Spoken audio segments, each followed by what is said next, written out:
Well, good afternoon, everyone. We are going to go ahead and get started with our Come Back Stronger Fund informational webinar today. I am Natalie Brake with Early Learning Indiana, and I'm very happy to be here today to share a little bit more information about our current application for the Come Back Stronger Fund and to answer any questions you may have that apply to this fund or for your application to this fund so that we can ensure that all of our Hoosier providers who are eligible know about the Come Back Stronger Fund and have an opportunity to apply for funds to support their programming right now. A few housekeeping notes you'll see up on the screen is that everyone will be muted throughout so that we can ensure great audio quality, but we invite you to put any of your questions into the questions bar on the right-hand side so that we can answer those questions. I'm going to assume we will answer a lot of your questions as we go through our session here today, but we will also be doing a Q&A at the end, so throw those questions in at any time and we'll get to them at the end of our session. And as always, this webinar will be available to view within 24 hours after our broadcast on the fund webpage, which is earlylearningin.org/comebackstronger.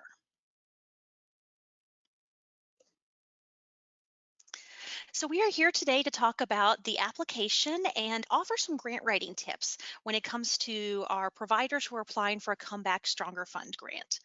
So during our hour together today, what we will be looking at is we will be giving a quick overview of the Come Back Stronger Fund. We are actually going to walk through the application to the Come Back Stronger Fund piece by piece so that you can see all the components to it and ask questions about any of those. And throughout our walkthrough, we're going to be inviting on a guest to give us some tips for grant writing so that we can really ensure that every provider has an opportunity to tell their story the right way when they're looking to apply for the Come Back Stronger Fund. We will then round out our time together with some opportunities for support that are upcoming so that you can be sure that you get the resources you need to do your application, and then end out with our Q&A. So as I said, I'm Natalie Brake with Early Learning Indiana, and we are an organization that is dedicated to the commitment of educating and activating an ecosystem of stakeholders to create accessible, high quality early education opportunities for children in our state. It is no secret to those of you who are early childcare providers that it is difficult work to be in the early childhood field. And so we apply the knowledge that we have every day in practicing what we teach, sharing what we know out with others, and driving system level change to ensure that we are removing the barriers to accessible, affordable, and high quality early education in Indiana. One of the most exciting ways that I've gotten to do this in my job over the past year has been through facilitation of the Come Back Stronger Fund. So the Come Back Stronger Fund itself is supported by the Lilly Endowment Inc. And what it is it's a fund of $25 million that is being offered out in grants to reinforce Indiana's supply of high quality early learning opportunities and to support providers across the state who are committed to serving vulnerable family populations. We know that in 2020, no one planned to have the year that we would have. However, every day, early childcare providers were stepping up and stepping out and ensuring care for the children and families that they serve. So these funds are intended to support high quality providers across the state to ensure that you're able to continue offering the high level of care that your families and your community need and expect of you. In exciting news, we are announcing a batch of awards today. So as of today, for our second round of awards, we will have given out $8.7 million to providers across the state. In total, combined with our round one efforts that happened last year, that is over $21.8 million that have gone into the hands of early childcare providers to ensure high quality practice. I hope you will join me in congratulating the 326 individual providers who received notification today that they were going to be funded for their grants. We look forward to continuing to offer these grants as long as we are able to in order to ensure that the high quality providers serving those vulnerable families get the funding that they need to continue operating in the high quality manner. So I mentioned we're going to have a guest on today. I would love to introduce Emily Nelson and have her join me on screen. Emily is also with Early Learning Indiana. She is our manager of donor engagement and grants. And I will say personally, Emily has a wealth of knowledge and experience when it comes to applying for grants and reviewing grants. So in our unique seat that Early Learning Indiana is in right now, where we are sometimes a grant applicant and sometimes a funder, it really helps to have Emily's perspective on the best process and the best components that we can have when we look at our grant making opportunities. So Emily, welcome. Will you tell us a little bit about you and what you do with Early Learning Indiana? Yes, thanks, Natalie. So good afternoon, everybody. As Natalie said, my name is Emily Nelson. My title pretty much explains what I do for the organization, but a lot of what I focus on is grant writing. I'm writing grants for Early Learning Indiana pretty much every day, and so I've had the opportunity to write a lot of different grants, to help write some larger grants too. I think grants are a really great way to enrich early learning programming, especially for nonprofit providers like us. But we are really excited to be here today to be able to be a part of this process and to offer this grant opportunity to all of you. And my purpose on this webinar today, as Natalie mentioned, in my work, I've picked up a lot of tips and tricks along the way as I've gone through grant writing. I've also had the privilege of helping Natalie and our grants team with some of the earlier Come Back Stronger grant rounds. So I've had a lot of conversations with providers. I've been on office hours and things like that. And so I'm hoping to share some of the things that I have learned, not only in the work that I'm doing for early learning every day through grant writing, but also through that process, to hopefully be helpful to you as you're going through this process as well. So we are really excited to have Emily on with her knowledge. We have many providers that the Come Back Stronger Fund is the first time that they've ever written a grant. And so if that is you, if you are a provider who does not have experience previously with writing and receiving grants, that is absolutely fine. You are in the right place. We're going to walk through the application today, and you'll be able to leave here at the end of this hour with a much greater sense of understanding. If all else fails, you'll leave knowing who you can reach out to for additional supports as you go through and have questions. If you are a provider or a community partner who does have experience with this, I would say be very particular as you're looking through this application for the specifics that we are looking for with Early Learning Indiana, so that you are able to ensure that you are completing this to the best of your abilities as well. So we're going to kick it off and get going into our application. I say that's the total lie. We're actually going to kick it off with going to Emily, because before you should start an application you are interested in, there's a couple of things you need to do to make sure the grant is right for you. Emily, can you tell us a little bit about what might be the questions to ask, or what things might be considered for somebody who is thinking that the Come Back Stronger Fund might be right for them? Yes, so as Natalie mentioned, we will be going through the application, and I will be popping in to kind of talk about the entire grant writing process in tandem with that. So again, I would take some steps before diving into this application, starting with the very basic questions of, does the purpose of this grant match what you're trying to do in your program? And also, are you eligible for this grant? So there is the information online that I'm sure you've looked at. Again, we will talk through those things in this presentation today, but make sure that you ask those questions so that you are putting your energy where it is most useful for you. And so as providers who have been dealing with COVID for a full year now almost, you have probably figured out what you have to do as a child care provider to meet the new health and safety standards of this current environment. So you probably have an understanding of what this is requiring of your program, what costs you have now that maybe you didn't have before, and what other costs you can anticipate incurring in the near future. And so as you think through those things, making sure that you're eligible for this grant, if the things that you're wanting to do and the things that you're paying for match what will be covered by this grant, if those things come together, this grant is exactly for you. Our goal here is really making sure that we're supporting you in those expenses. I do want to mention though, again, there's a lot going on. You probably have a lot of ideas and a lot of things that you're trying to do right now. I do want to give an example of something that maybe would not fit this grant. So I know that a lot of providers that we've worked with already, they're also providing support for school-aged e-learners right now. And so I know that there's a lot of things that are needed to be done around that, providing support, providing technology for those school-aged e-learners. But however, this grant is probably not something that you would want to apply for if your goal is to support those children. This grant is meant for you to be able to sustain your operations and ensure the safety of your early learning students as a result of the pandemic. So the key there is we're really focusing on ages 0 to 5, 5-year-olds who are not in kindergarten. So your e-learners, honestly, you know, of course, that is great that you're doing that. That's very needed, but just focusing in on what exactly this grant is for. On the other hand, too, if you have ideas of things that you're wanting to purchase or things that you're wanting to do, and you're not quite sure if it would count within, if it would be acceptable within this grant, the question that is probably the best to ask yourself in that moment is, so, you know, you want to purchase something. Is this something I would be looking at purchasing for my 0 to 5 program if COVID were not a reality?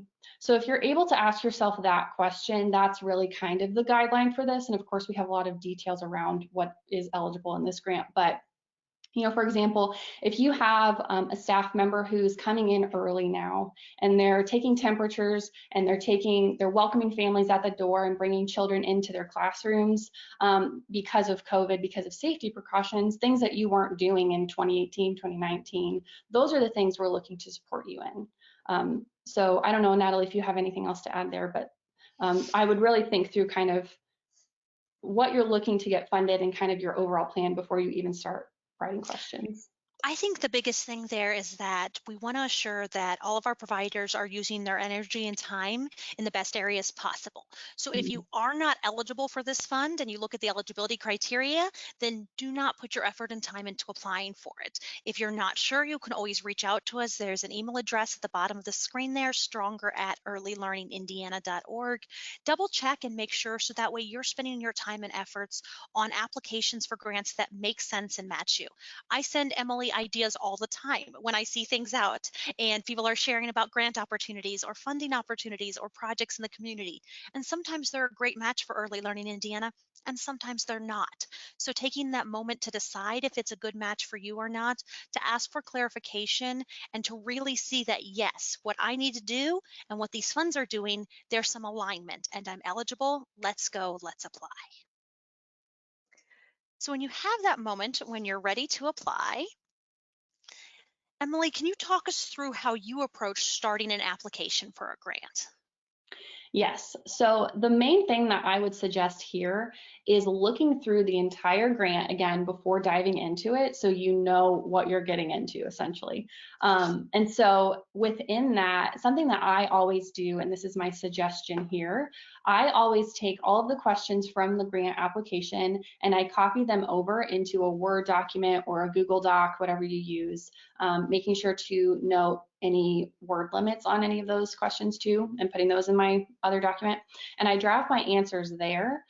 So in doing this process, I'm intentionally going question by question before actually answering them to just look at what I will have to be answering and also what other things I'll have to put together. So for example, an EIN number, a copy of my site license, my organizational budget. Again, we'll go through those things later in this presentation, but if I'm going through the application before actually diving into it, I can be prepared to answer those questions before actually answering them. And then the good thing, again, this is a personal preference, but something I definitely recommend in copying answers over and drafting them in a separate document. It allows you to kind of have the pressure off of working within the application itself.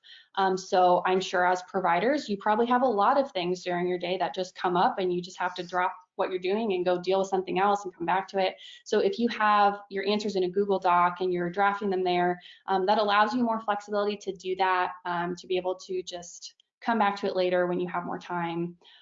It also allows you to share more easily with team members if you have some other colleagues who are helping you with this grant or who you just want to have, you know, you want them to review it before you submit. It's just easier to send them a Google Doc or a Word document before actually applying. So that's something I do with every grant that I write, and it's just something I would suggest if it makes sense for you too.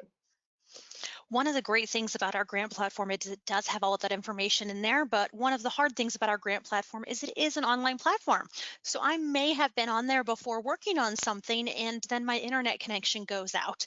And I'd much rather have all of my pieces saved in that Word document or Google document than having my internet go out. I'm sure that's an issue that somebody possibly who's tried to apply for this across the state has had. Or that's the moment that every child in my household who is doing e-learning decides that they have to be online for something and suddenly I lose my connection because of them. So be prepared for that. Excellent. Well, when you are prepared and you're actually ready, you can find the Come Back Stronger Fund 2021 application directly through the link on the fund webpage. And what will happen when you click on this is it's going to take you to the Submittable platform. And Submittable is the platform that we use for all of our grants right now with Early Learning Indiana. So if you are a provider who has previously applied for a temporary assistance grant from the OE CASEL, if you've applied for the Indiana Cares About Childcare grant, or if you previously applied for but did not receive a Come Back Stronger Fund grant, this is going to look very familiar to you because it's the same platform that has been used for all of those funding opportunities. That being said, when you go in, if you have not previously created an account, you do have to create an account. And sometimes when you click on applications, they will ask you to verify your address and your account information. And so when they do that, you might have to verify that in order to be able to see the application. The application is going to start out with some information about the fund and the eligibility. And then it's going to ask you to begin putting in your contact information. So we do state right here that the contact information that is put in your account with the Submittable platform is going to be the email that we are going to use to contact. So if you are by chance, there's two leadership within your center and one of you is actually the person who has the account in Submittable and is filling out the application, your email that you put on your Submittable account will be the email that any information will be going towards. So you're going to want to monitor that email and assure that you are receiving notifications through Submittable for that specific application. You'll be able to put in the point of contact name and the title, which are important for us to know as we reach out to you. You'll note here there's going to be things that have red stars. If it has a red star, it is a required answer, meaning you cannot submit your application unless all of those answers are filled in. So if you do go to submit your application and it will not let you, it will mark the ones that you have missed that are required, and you have to put an answer in there in order to be able to move forward. Once you've put in the individual's information who's going to be filling this out, we'll move on to organizational information. A very important part here is when we say organizational information, we need to know for the individual location for which you are applying. So if you have multiple sites, that would mean multiple unique license or registration numbers. You need one application per site, and each application should have the unique information for that site, including the street address, city. As we get down, we'll talk about the other components that would be things like the enrollment and your license verification, all for that specific site. So for example, with Early Learning Indiana, we have 8 unique day early learning centers across the greater Indianapolis area. That means there are 8 unique numbers and would be 8 unique applications. Once you put in some of your organizational information, it's going to ask for your EIN number and then ask if your organization is a tax-exempt entity. You'll notice right under this, there is a space to provide verification for being a tax-exempt entity. However, if I clicked no, that I am not a tax exempt entity, it will not ask you to upload the verification. So be sure as you're going through for any of the yes, no questions, anything where there's that little circle that you can only pick one of, sometimes when you click an answer unlocks other questions that we need to know based off of your answers. So for those of you who are tax exempt, you would click yes, and you would have to provide your verification. For providers who are not tax exempt, you would click no, and you would not need to provide that verification.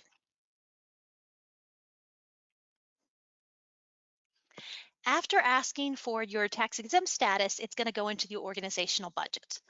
Now, the organizational budget is something that sometimes provides a little bit of confusion to potential applicants. So I want to make sure to clear up some of that confusion now. There are 2 options when it asks if you have an organizational budget. If you click yes, the question is going to pop up and give you a space to upload that organizational budget. So if you already have one, you don't need to copy the revenue and expenses from that into the chart. When you click yes for an organizational budget, you'll just be able to immediately upload that and share it with us. Please note that organizational budget must show specifically the revenue and expenses for your early learning program.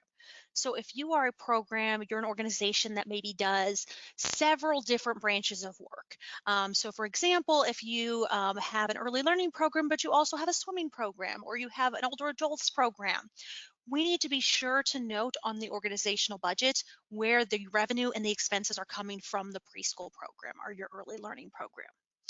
So you can upload that organizational budget, or if you click no that you do not have one, what is going to happen is this chart is going to pop up and you can put the answers to these pieces directly into this chart, and it will become the organizational budget that you are turning into Early Learning Indiana. So it will walk you through. You have individual lines where you can put in a monthly budget for elements that are your revenue and your expenses. If there are any of the fields where they do not apply to you, just put a 0 in there. So if I do not have any private pay, it's all of my children are on CCDF with no copays, I might have a 0 in private pay, but I would have income coming in monthly from government payers. So as you go through that, it says right there, there's a plug for our office hours. If any of our providers are having difficulty filling out your organizational budget, please join us for office hours. Those are every Friday from 12 to 2 p.m. Eastern, and we will be available. You can join those office hours directly through a link on the fund webpage. We do not want anyone to see the organizational budget and think that they have to do something highly intensive. It's really just a way of organizing what you're already doing, either through an upload or through filling out the chart so that we can have a glimpse into how your program is organized.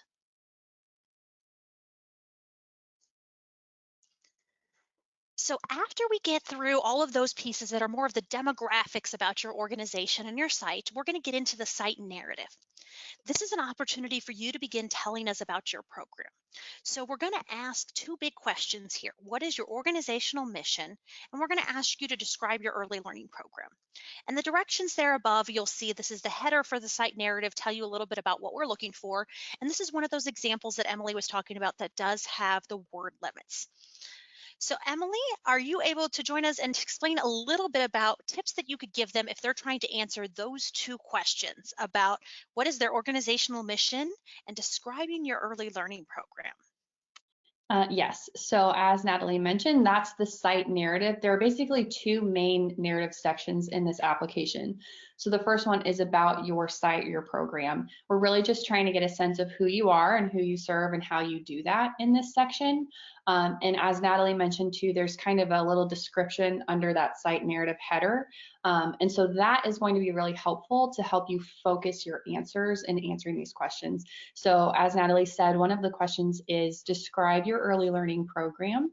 And you could probably take that 500 different ways, but the way that we're really looking for you to answer that, because it's a broad question, but if you read that, that description in the section, it says, ideal narratives are clear and concise, giving an accurate account of your organization's unique features and how you serve the children and families of your community. And so in reading that, the way I would answer this question would be focusing on, so what makes my program unique? How am I serving my community's children and families? What special attention do I bring to my work? Who are my community's families and children, and how do I ensure that my program is helping them? Honestly, with this question, you could even think about if you had a family come to you with a young child and they're looking to use your program to enroll their child in your program, but they want to know more about you. What would you say to them? Why should they choose your program? Like what would you provide them? So I think that context could help you answer the questions in this section. One of the great things too about this section and about the tips that Emily's providing here is this is likely to be a question that you would find on many grant applications. So there are several things that we ask that are very specific to this opportunity, but this question of describe your program, tell us about your program, explain your mission, explain how you serve families and children is something that as a provider who's being asked to, is applying for other opportunities, you're likely to get this question. So it's great practice for how to do that in a concise and clear way. And it's a wonderful opportunity to then be able to use it for other grants or to be able to use it to explain to your families, to incoming staff. There's many uses for a clear, concise explanation of what makes your program unique. All All right. Well, thank you, Emily. We're going to jump into the next section, which is all about eligibility. So eligibility is one of the areas where we receive a lot of questions when it comes to the Comeback Stronger Fund grants. There are 4 criteria, and providers must meet all 4 criteria in order to be considered eligible. So first, they must be a licensed or registered center, ministry, or family child care home in the state of Indiana and in good standing. That does also include any exempt providers who are within a school setting, but you must be somehow legally able to operate within Indiana in order for us to do this. You must also be operating as a path to quality level 3 or 4, or as a path to quality level 2 with a demonstrated commitment to achieving a higher level of program quality. And in a few moments, as we continue moving through, I'll give a couple of examples of how you can show that demonstrated commitment. You must also be a provider who is somehow serving families at or below 200% of the federal poverty level. And that could include you being a CCDF or on my way pre-K provider, but you must be serving children from vulnerable family households. So only being able to accept CCDF, but not actually having any families who are at the 200% or below the federal poverty level does not meet this criteria. So consider how you are serving families in that area and those households. And finally, you must be serving children ages 0 to 5. That does not mean you must be serving completely ages 0 to 5. So if you are a preschool only provider who serves ages 3 to 5, that would still be eligible. You could be a provider who serves ages 0 to 12, but please note that for the purposes of this fund, we will only be counting the enrollment that is in that 0 to 5 and also not in kindergarten. So throughout the application, we're going to ask a few questions that ensure that you are eligible. So first, we're going to ask you for your child care license number. And I will ask you, please, please, please put your child care license or registration number exactly as it is on your documentation. So if your number is 50-1234, I want you to type in there exactly that, 50-1234. If you are a registered ministry and your number is RM-11111-A, I want you to type in exactly that, because it helps our system as we go through and look at eligibility so much if you have the exact right number in there when we first start. And then we're going to ask you to upload verification, because if you did miss a dash or a number, we're able to look at your verification and make sure that that is the correct site, correct location, before we are able to look at all other eligibility components. Next, we're going to ask you for your pass to quality level, and you'll note there that level 2, 3, and 4 are the only options. If you are not on pass to quality, or you are level 1 on pass to quality, you are not eligible for the Comeback Stronger Fund. So when we talked about looking at that eligibility criteria at the beginning to make sure that you're applying for the grants that best suit your program and your needs, those who are level 2, 3, and 4 are eligible for this opportunity. We say a level 2 with a recently demonstrated commitment to achieving a higher level of program quality. What that means is that we want to know that you are a program who is working to advance on path to quality. And so we're going to ask you, if you are a level 2, to upload a program development plan. The simplest thing to do to upload here for your program development plan is to share with us your responses to the Indiana self-assessment tool that can be found through Spark Learning Lab. And so if you have already taken that, you can upload that. If you have not taken that, you can go ahead and get signed up for it, or show us other pieces that are directly connected to you moving from level 2 to level 3, so that we are able to assess that you are committed to and that there is a high likelihood that you will be moving to pass to quality level 3 within the next year. I will note, if you are already level 3 or 4, you do not have to share a program development plan because you have already reached level 3 or 4 on pass to quality. After this, we're going to ask you about your enrollment. And this enrollment information is as of January 4th, 2021. And so what we mean is that week of January 4th. I know sometimes students might enroll for that week, and maybe since that's the first day back after the holidays, they don't start on Monday, they start on Tuesday. That's absolutely fine, but they must have been enrolled for the week of January 4th, 2021. And we're going to need you to put in the total number of children ages 0 to 5 who are not in kindergarten, which does mean if you have 5-year-olds who are in kindergarten, those count as school age, not early learning, and they would not be included within this. We're going to ask you if your site is eligible for CCDF or On My Way pre-K vouchers, and that's another one of those where choosing yes or no means that you might have an extra question that pops up. If you choose yes, then we would like to know the total number of children ages 0 to 5, again, who are not in kindergarten, who are attending with an active CCDF or on my way pre-K voucher. So for example, if I am a provider and I am a home provider and I am serving a total of 16 children and 10 of those children are ages 0 to 5 and 6 are school age, then for enrollment, I would put 10. If out of my 10 ages 0 to 5 who are attending, I have 6 of them who are on a CCDF voucher, I would then put 6 for my CCDF enrollment. If you have any questions on these, please reach out to us, but also note that you may be asked to provide an enrollment roster to verify enrollment, and that all CCDF and on my way pre-K numbers are subject to audit so that we can ensure that we are getting correct answers from all providers.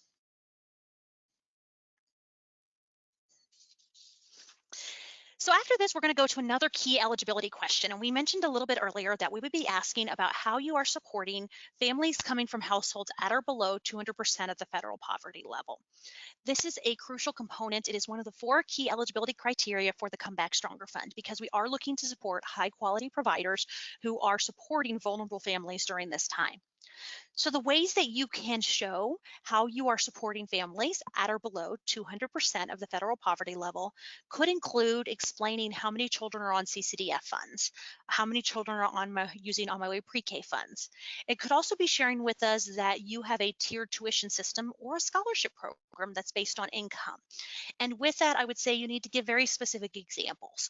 So again, if I am a ministry provider, our program is operated out of our church and we serve 30 children and 10 of them are on CCDF that are in the ages 0 to 5. I would share that, but maybe I also have 5 children who are all on a scholarship because their families are below what we consider to be at our full tuition, and that includes being below 200% of the federal poverty level. Tell us that you're serving those additional 5 students. That helps us understand that you are meeting that criteria and that need. If we do not feel certain that you are meeting that need, we will be reaching back out to you in order to ensure that you are meeting that very key eligibility point.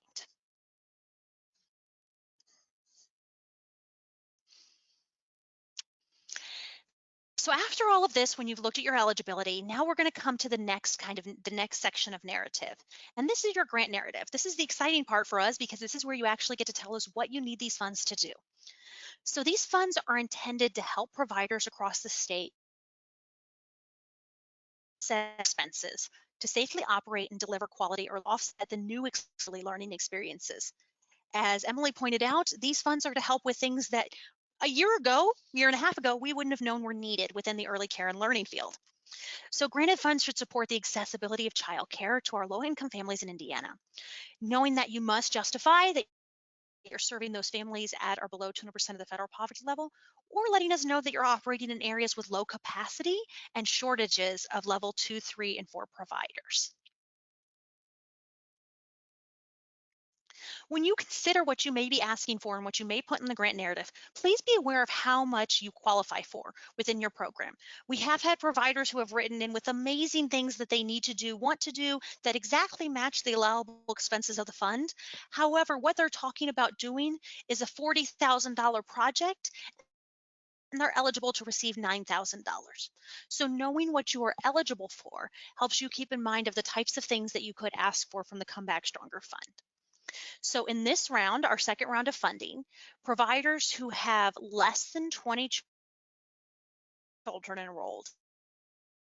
And remember, this enrollment is considering just ages 0 to 5 who are not in kindergarten, so not total enrollment across your entire program if you serve other ages. But if you are serving less than 20 children, you'll be eligible to receive $1,800.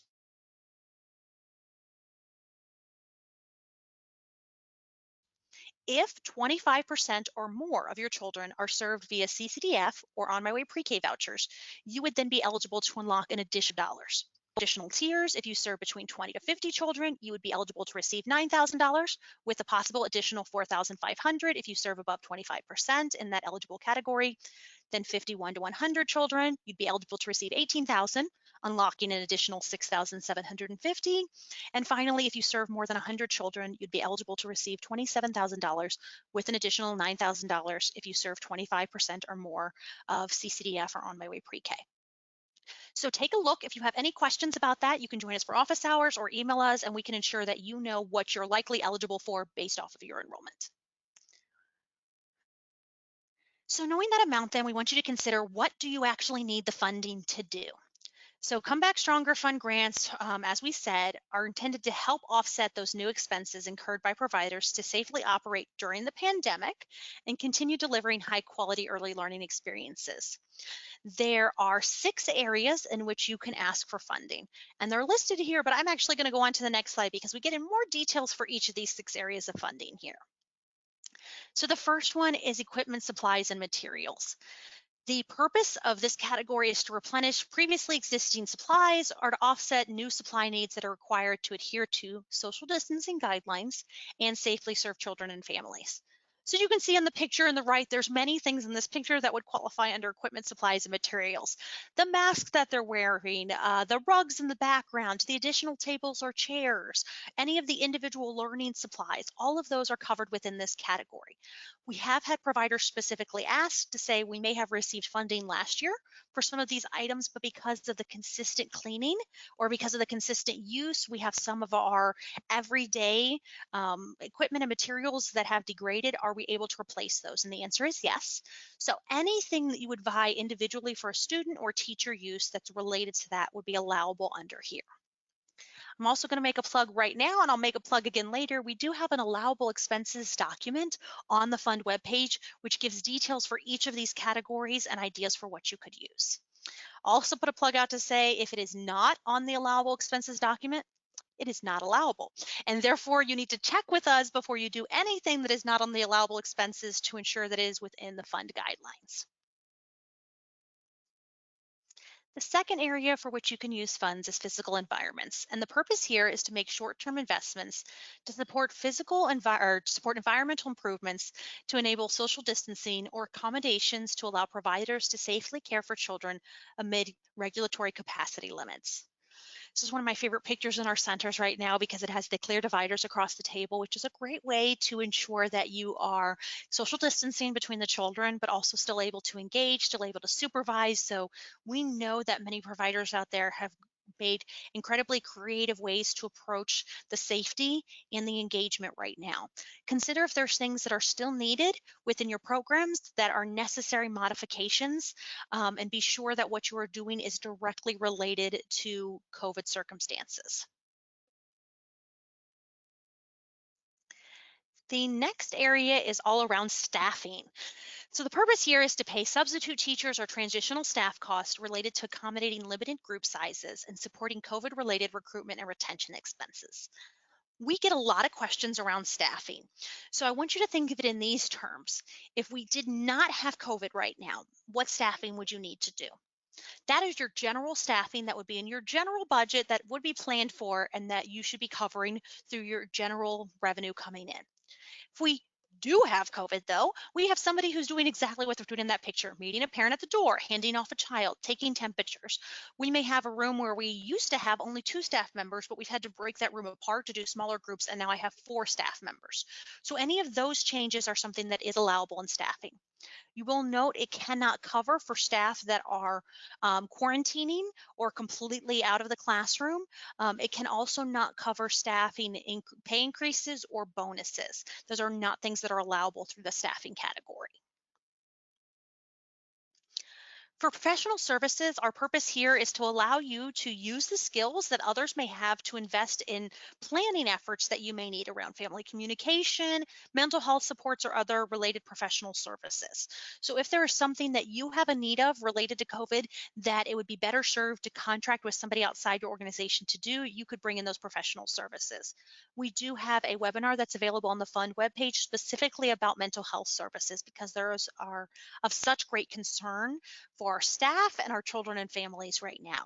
So if you're interested in looking around what you could do to help with mental health, I would suggest that you view those resources in order to understand and get ideas. The fifth area is around replacement supply. And this is one that is often confusing to many of our applicants. So this is what I'm going to break it down as. These are completely new opportunities for new students within your center. This is an expansion.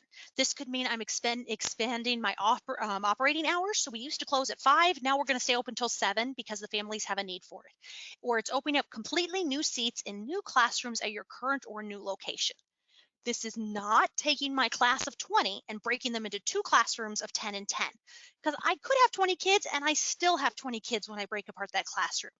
This could be something of saying, I'm going to break apart this classroom into 10 and 10, but I also have a third classroom over here. I'm going to put 10 whole new students in. And that is replacement supply. If you're doing that, then funding can support capital improvements at the locations that are related to licensing or registration. We will want you to define what you're going to be doing.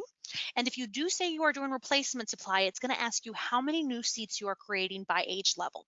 So you should only be putting numbers in there if you are in fact creating full new seats. If you're replacing materials, that goes under equipment, supplies, and materials. If you're creating new seats, you are actually doing replacement supply for your community for children to be able to enter into those opportunities. And finally, the last area in which you can ask for things is around learning loss. And this is new from our Come Back Stronger Fund. We did not have it as an area last summer when we first were dealing with the effects of the pandemic. The area of learning loss, the purpose here is to design and implement developmentally appropriate activities to compensate for children's time that was spent outside of the stimulating educational environments as a result of the pandemic. We know that people's schedules have been, quite frankly, messed up. We have people who were planning to be in your program that weren't, and you get the call from the school, and now we're quarantining for 2 weeks. And so everybody has been suffering from attendance and enrollment issues. If you have something that you're looking to do specifically to combat learning loss, then that would be something you can use funding for. And we do have a page specifically around learning loss that is on the webpage that gives you ideas about how to foundationally look at your program and understand where some developmental gaps may be for children and how to address them. So there are 4 questions that we're going to ask about what's going on in your program and why you need these grant funds. The first one is to ask you to briefly describe how the COVID-19 pandemic has negatively impacted your program. There are examples for this one, but I'm going to do the cool move thing here. Maybe I'm going to do it. Aha, it's coming, it's thinking. And give you an example of an answer that we would accept, and it's one we actually have accepted. It's from a round 1 grantee who we funded based off of their responses in their application. They tell us that their facility was forced to close, that they've had to reopen now under limited enrollment. They tell us it's negatively impacted their income. It's created anxiety and stress among their staff and families. They lost 2 enrollment spots and 1 staff member because of the pandemic. And they're now facing new incurred expenses due to rehiring and training, at the same time trying to advertise and get their enrollment back up. They are giving us specifics to say, these are the circumstances I am in because of the pandemic. I would not have been in these circumstances otherwise. We then ask them, how will you use grant funds to effectively and safely continue our resume operations? Something to note here is that a lot of people will not give us full answers. They might say, I want to make sure that I have everything as safe as possible for my children. I'm going to 100% agree with you. Please make your program as safe as possible for your children. But by gosh, tell me how you're going to do that. So here's an example of a grant that we approved and the answer that they gave us. You'll note here that they said they need to purchase necessary personal protective equipment, needed to care for our children and keep the environment safe. That's where some people end, and I need more than that. I need to know what you mean. They list items that they need to get because of this. They talk about using the funding to provide children with their own learning equipment and what some of the items are there. And they also say that the funding is going to be used for the for individual packaging for their meals. So this person likely only checked off supplies, equipment, and materials because everything they're sharing about is that. If they also needed staffing, they could have checked off staffing and said something along the lines of, we have a staff member who we have in place who takes temperatures and takes children back every single day. This takes about 10 hours a week, and we'd like to continue funding this person to stay in our program doing this work. The next 2 questions that we ask around what you're going to do is exactly that. How are the grant funds going to meet a need otherwise unmet for this site? And this is a really important question because a lot of times people will see this and go one of two ways. They'll either just say, well, we need funds right now to support us, or they'll start listing other things that they need not related to this grant. What we need you to do is justify why you would not be able to do this without the grant. So here's an example of this. We are very limited in our personal protective equipment. That's valid. Lots of people are right now. Tell us if you are. And we're finding it difficult to acquire the adequate amount on a daily basis. Also, finding that cost is becoming an issue. So, if you're struggling to provide the cost for it, they noted that it's hard to ask the children to share and hand off items because children tend to give items back and forth and they're trying to clean and rotate those. So, ensuring that they're doing that. They mentioned for food preparation, have the availability for them to have their own contained items reduces the risk of contamination. So really they're hitting on a lot of the key components. They talk about the proper station upon entrance allows for safety and temperature checks. They're justifying how these are all needs that without these things, without the items we would purchase, without the staffing we would purchase, we can't be safe. And they're telling us why they couldn't be safe. And finally, we ask here, why is this grant so important for your organization? By this point in your application, we know the type of care you provide, we know the types of things you need. We need you to tell us why this is going to make a difference to you. So it says here, if the grant is awarded, this will allow our facility to provide the cleanest and safest site we can possibly operate within. We will not have to continue to share many of the items which I previously listed above. This will allow us more time and less anxieties and working and nurturing the children within our care. We know that all of the high quality providers across our state who are serving vulnerable family populations want to provide the highest care possible. Tell us why you want to provide the highest care possible right now. Tell us the difference that this grant will make, and let us know why we should be awarding you these funds to ensure that you're able to continue to safely operate. I asked Emily to jump in here. I'm going to go to the next slide because I really want everybody to understand this is about justifying the plan you are giving us. And so I asked Emily to take a look at and give us a couple of tips in this narrative section for your grant narrative of how you can make the case to justify the plan you're presenting us. Emily, what do you suggest when they're in this section? Yes, I think Natalie did a great job of giving an overview of this section, and it's awesome at this point that we have specific examples to share of how other people have answered these questions and how they've used these funds. So the first thing I would say is take advantage of that. We're all, trying to work in this environment, trying to deal with all the things that are coming our way. And so we don't want you to have to just come up with everything yourself and kind of work just by yourself. So we've provided some resources. Some of the examples that Natalie shared are on the webpage. So please look at those just to get an example of how people have answered the questions, but also how they've used the funds, because we really want to make sure, of course, that everybody is just doing the best work that they can. And if that means getting ideas from others, then that's great. So I would definitely encourage you to look at those resources. And then also just quickly make sure that the way that you're answering these questions, Natalie did hit on this, but you're going through the application and you are indicating which funding categories you want funding in. So just make sure that all of your answers align with those funding categories. So the example that Natalie gave with supplies, the answer was very focused on, crayons and Play-Doh and things like that. So just make sure that, again, any of the funding categories that you've selected match the answers that you're giving in that section. So really, I mean, you've indicated what funding categories you want. So now this is just your opportunity to really give an explanation of why you chose them. So that's what I would say for this one. Yeah, Emily hit on it right there. Tell us why. Tell us why you need to do this. And that helps us have a clearer understanding and a clearer picture. And she's 100% right. All of the assets that are available, all of these materials that are available on the fund webpage are available for you. We have highlight pages, we have allowable expenses pages, we have a learning loss document, we have resources available in English and Spanish. It is absolutely fine for you to read through these and say, this is exactly what we need. Okay, copy that language over and tell me that. Say, we looked at the allowable expenses and these are the 6 things that we want to do based off of the allowable expenses. If they're on the allowable expenses document, they're allowable. So they're all things that we know you might need to do right now. So it is absolutely fine to use those as starting points for writing your application. We are not asking for inventive new ideas. We're asking for the right ideas that match the needs at your site. And it's okay if the needs that match at your site are also needs that matched at somebody else's site.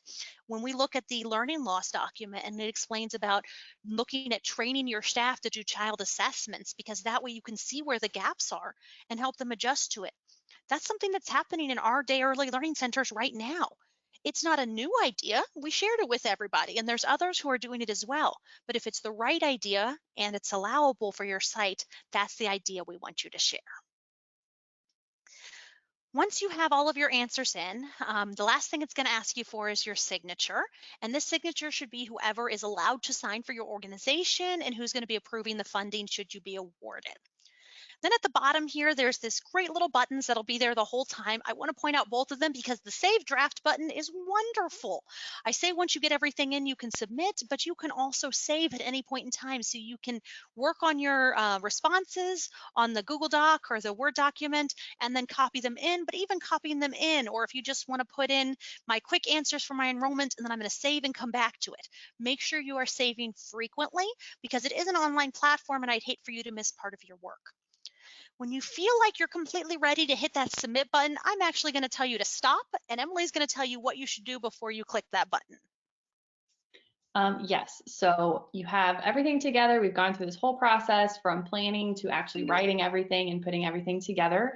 But like Natalie said, before hitting submit, I would definitely encourage you to take a little bit of time to step away from what you've written and come back to it later to do one final complete review of everything. The whole point of doing that is just, obviously to make sure everything that you've written looks good, makes sense, tells the story that you're trying to tell. So that when you actually submit it, it is exactly what you're trying to say. And so that when our grant team reviews it, they get that. They understand who you are and what you're looking for.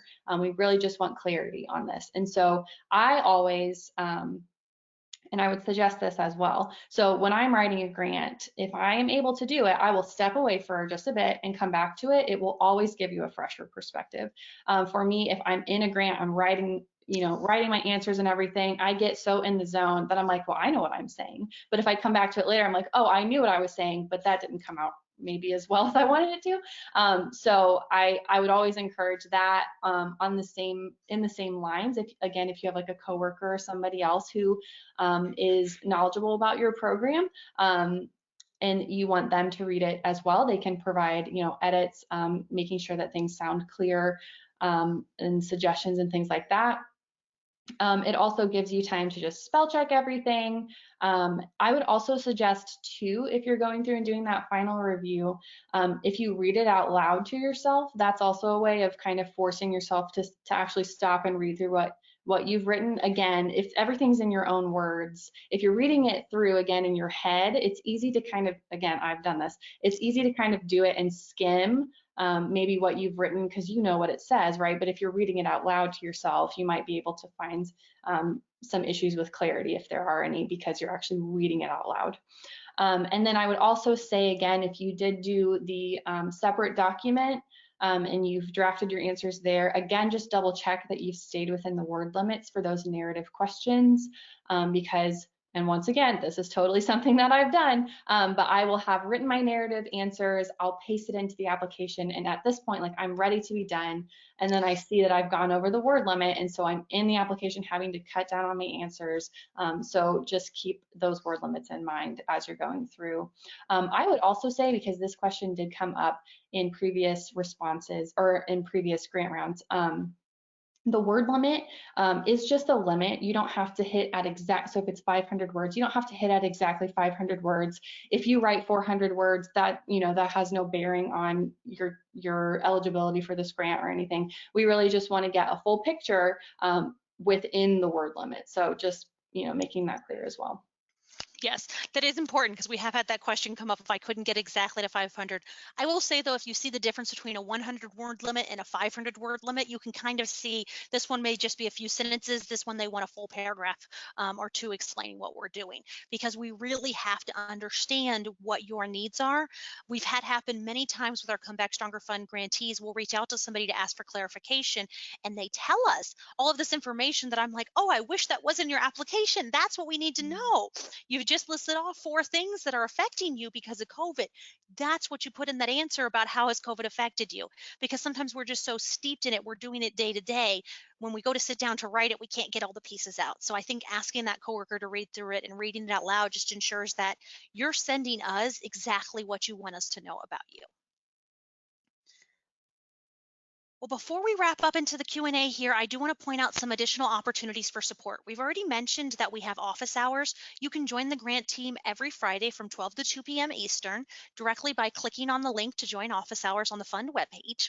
You can also on the fund webpage find resources for grantees. There are English and Spanish resources. These include the grant highlights and the allowable expenses. I highly encourage everybody to go take a look at these. If you are awarded, the allowable expenses document will show you exactly what you are able to purchase and are not able to purchase, and suggest that you email us individually for questions. If you need any additional technical assistance, send those requests to stronger@earlylearningindiana.org. And want to also point out we do have the Spanish resources in Spanish. There is a direct link on the webpage to do the full application in Spanish, as well as there you can email us at the same email address and let us know that you prefer responses in Spanish, and we are able to do responses that way. So we want to ensure that language is not a barrier for our Spanish-speaking providers who may want to apply. All right, I know we're in our last 5 minutes here, and I think that's perfect timing. I'm going to invite Ryan, who is also on our grant team, on to ask any questions that may have been raised during our session today that we have not already answered, and see what we can tell you guys. Hi, Ryan. Good afternoon, everyone. So real quick, we did not really have that many questions come through. So I did go ahead and just type up just some quick questions that I know, because as Natalie mentioned, we already have dispersed roughly about $20 million, a little over $20 million already. So if you could just real quickly, again, we only have 4 minutes. So I go over some allowable and unallowable expenses. So what is a good example of something that could be allowable? And then what is a good example of something that is not allowable? Just recap that real quick.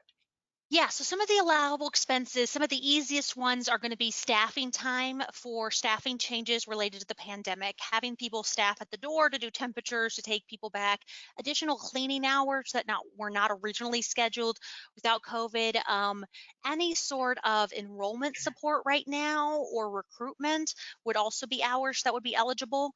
We do have people that will ask to say, can I have somebody who I currently employ do these? Yes. It can be temporary services, it can be a sub, but you can also, if you have hours that a current employee is doing, again, for these COVID staffing pieces, you can claim those hours as staffing. When it comes to things like the supplies and materials, a lot of that is really just ensuring that you have more supplies than you used to have because of the COVID needs. So I used to have, these manipulatives, and we would put them out on the table and everybody would share them. And now instead I need 4 boxes of manipulatives and 4 tables, and we're going to split people up and we're going to do it that way. Those are all allowable expenses. Where we run into some of the unallowable, I will point out transportation is an unallowable expense. So we have people that are applying pieces towards their transportation that's unallowable, as well as if there's something that is just general need for replacement. So we may have somebody who says, my stove went out and I need to replace my stove. Well, that would have been a general need or expense regardless of the pandemic. So it needs to be something that you can justify to us that is related to pandemic response under that umbrella of allowable expenses.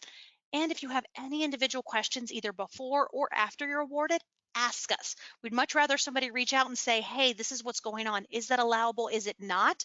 Because sometimes it really depends on the purpose and the use of the item that you're talking about as to whether it's allowable. Great. And we did just have a couple come in as well. Would laptop computers or tablets be an allowable expense? They would be used to allow teachers to communicate with parents due to parents not being able to come into our building. That would be an allowable expense, yes. So any sort of technology that supports parent communication is allowable. Where that same thing would not be allowable is you cannot purchase computers or tablets to be used for an e-learning program. So again, it's the intention and the use there. We do know for several programs where you used to have parents having the individual conversation with parents and parents and teachers. Instead, now we're sending things. So tablets for your teachers to be able to communicate to parents, absolutely allowable. I will jump in though and say if you are doing e-learning for preschool, so if the e-learning is being done, it's the e-learning at the grade level, so kindergarten and above. So if you have an e-learning maybe happening with your preschool, that is considered an allowable expense. Yes. And we have had people, because students are quarantined and you're looking at learning loss, how can we connect? That would be allowable. And then I completed the ISAT, but am unsure what information I should attach to the grant application, essentially proving it's been completed. You should have some sort of PDF or something that was given to you with completing the ISAT that you can upload. It does allow you to upload a couple of documents there, so you can always include a couple of the pieces.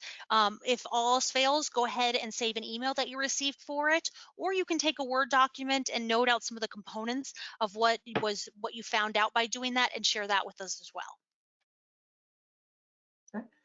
And we do just have one other question, and if you what if we have multiple funding streams? Do we need a copy of all of those revenue and expenses? So if it is revenue and expenses that is coming in and related to the early learning program, yes. If it is not related to the early learning program, no. But you can also take a look at if you've got any sort of financial software and you're running a report for the early learning program, whatever, if that's, Fund 501. And so that's what you're running a report for and showing the expenses and the revenue for that.